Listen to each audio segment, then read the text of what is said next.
This episode of the Conscious Salon podcast is brought to you by CPR Hair. Welcome back to the Conscious Salon podcast. I don't even know how to start this podcast or what to say. I feel like I'm going to cry. It's been a big shift. It's been a big shift, but we are selling our salon. We've sold our salon. We've sold our salon by now. By the time this episode comes out, we've sold it. And at the time of recording, it'll be about 6 weeks before we sell. And we thought we'd do an episode because we opened our salon when we were 21 and 23. And this business we've had for 13 years, and it's such a huge part of who we are and our identity. And it's also a business that runs without us in it. And we have freedom and flexibility to do whatever we want. And it's also been a business that's given us so much. So I think that there's a lot of people that would probably be wondering why we sold, why we're selling, why we're moving on, and we're going to talk about that today. Yeah.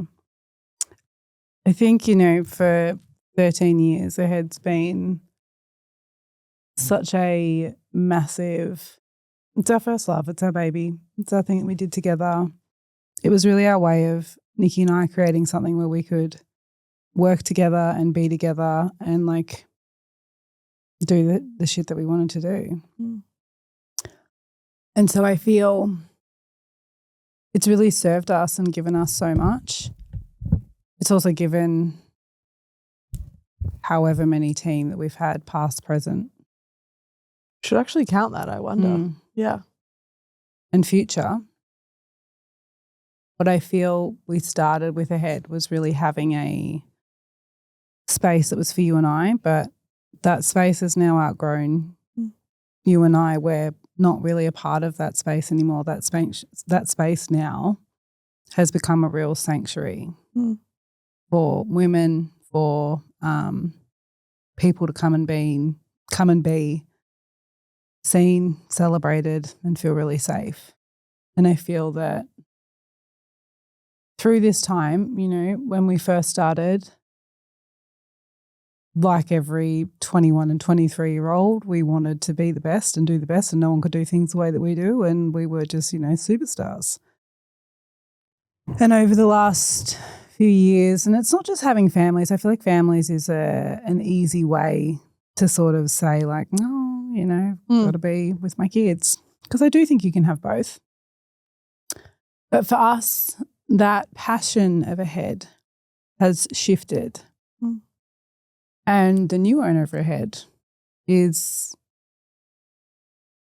actually reminds me of a version of us now, but back when we wanted to open the salon. Meaning she has done all of the work and she's so ready and she's so passionate. And when we were talking about selling it, she was the person that I said, I think we need to have a conversation. We're going to speak about the whole story on here. Yeah. I think we should actually save that. I think we should bring her in. We're going to bring her in for sure and do an episode. Yeah. So I'm going to actually say tightly, because this isn't about the new owner. This is about us. Okay. In this moment, I'm going to keep it here. But I feel this huge part of our identity was, it's shifted so much. We were, a beauty therapist and a hairdresser who opened a space together, and then we learned how to become leaders, and then we learned how to manage team and staff and finances and really get clear on how to have a good business, how to also make a fuckload of mistakes and learn from them. But I feel what really has shifted in the last few years is that our passion has shifted fully into conscious. We're not able to, and we were passionate about our team, but I wouldn't say that we were super passionate about our space anymore, and not about the clients, and certainly not about hair. And that is a really important thing to listen to. You know, I think so many times people will stay in the industry too long or keep going because they think they should or they do, or because it's easy, because we don't need to be there and blah, blah, blah. But Did you do that? With being a hairdresser? Yeah. Like staying in too long? Like, do you feel like you did it? And my ticket out was when I got pregnant. Whereas this time, with the choice that we're making, it's conscious and it feels full circle and it feels that it's the right thing to do because what we've built, it's now outgrown us. Majority of the people that sit in our space don't know who we are.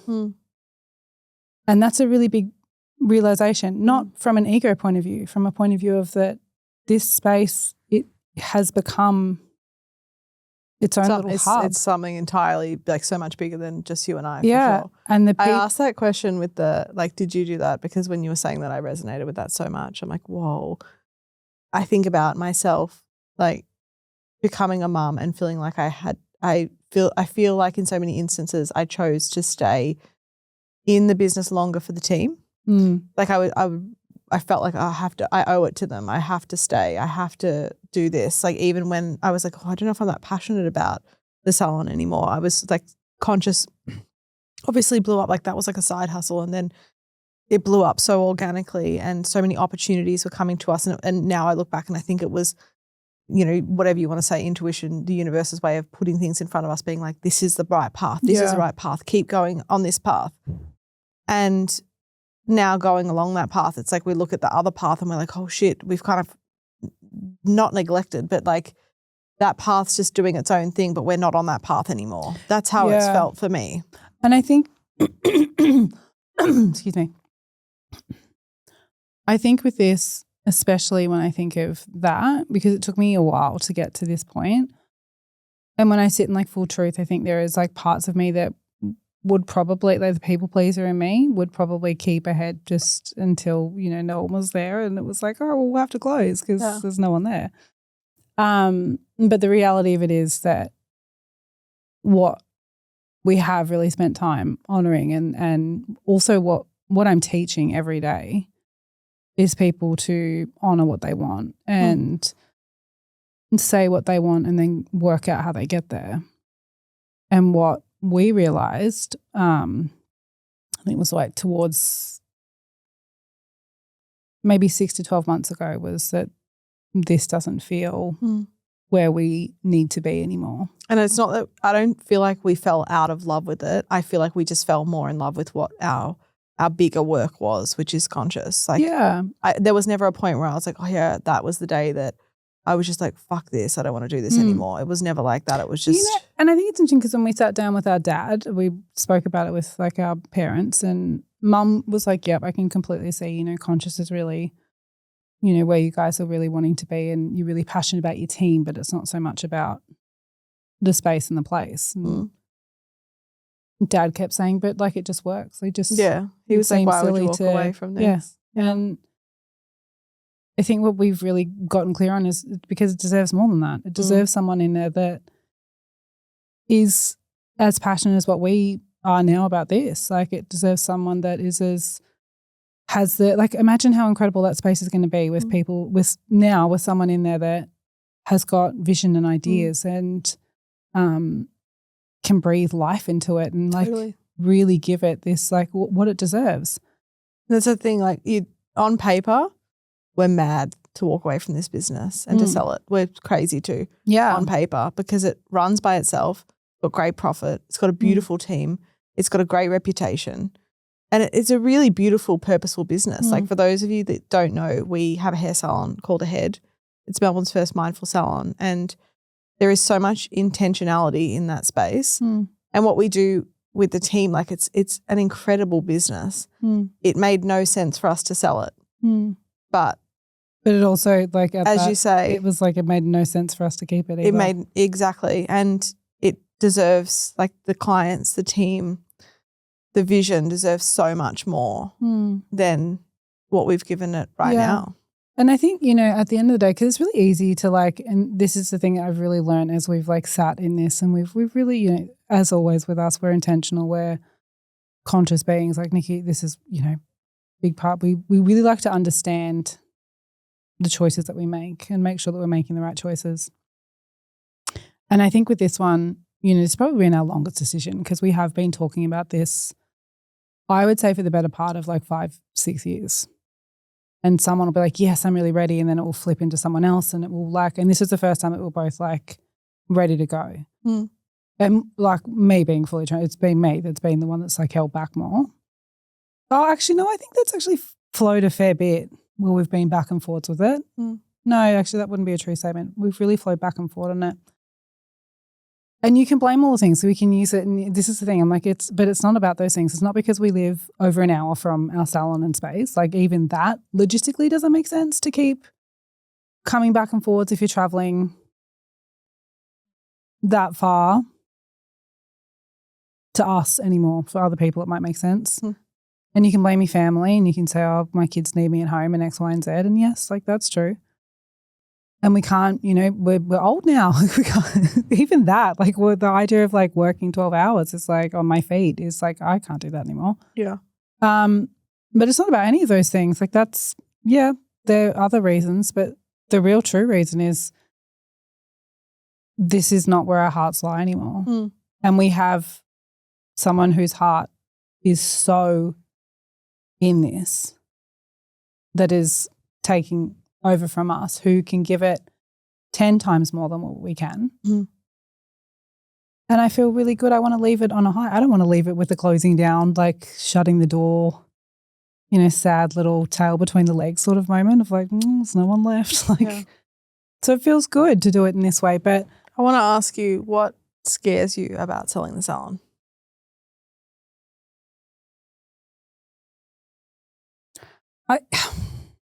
Now truly nothing because I feel so solid in it. What scared me prior to like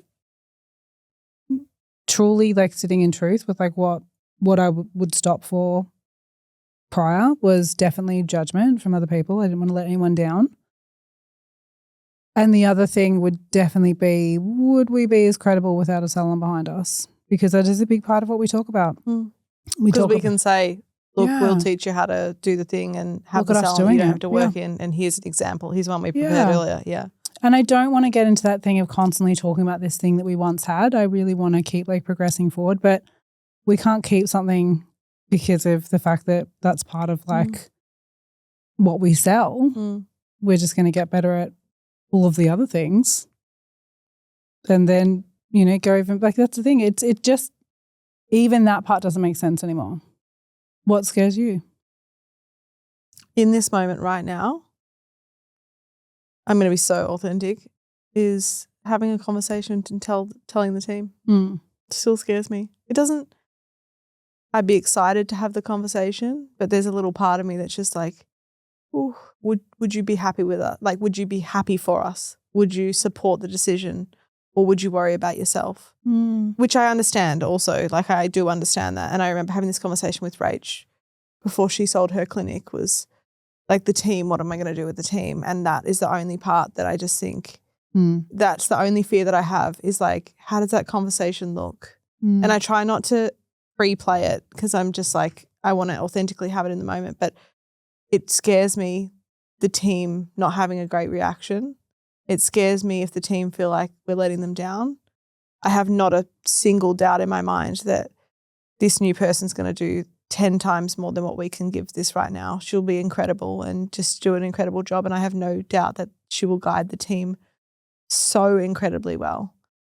But I worry in that moment of just being like, does, it's just the people pleaser. Again, it's the people pleaser in me that's just like, is the team going to be supportive? Will they understand? Will they like support us? Will they be like happy for us? Maybe, maybe not. And I don't want to let them down always. I never want to let them down. It's because of that though that I feel so solid in it because that's why I've stayed for so long. Yeah. Yeah, like that's why I've stayed for so long. It's just been like, I don't want to let anyone down, but I'm like letting myself down. 100%. Tell me, I want to know what excites you about not being a salon owner or like not being in that chapter?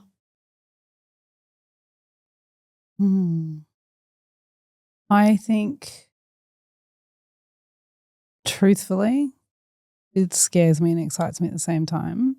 It's the loss of identity, but I know with loss of identity comes exceptional growth and understanding and clarity. So both of those things, I think like the obvious stuff of like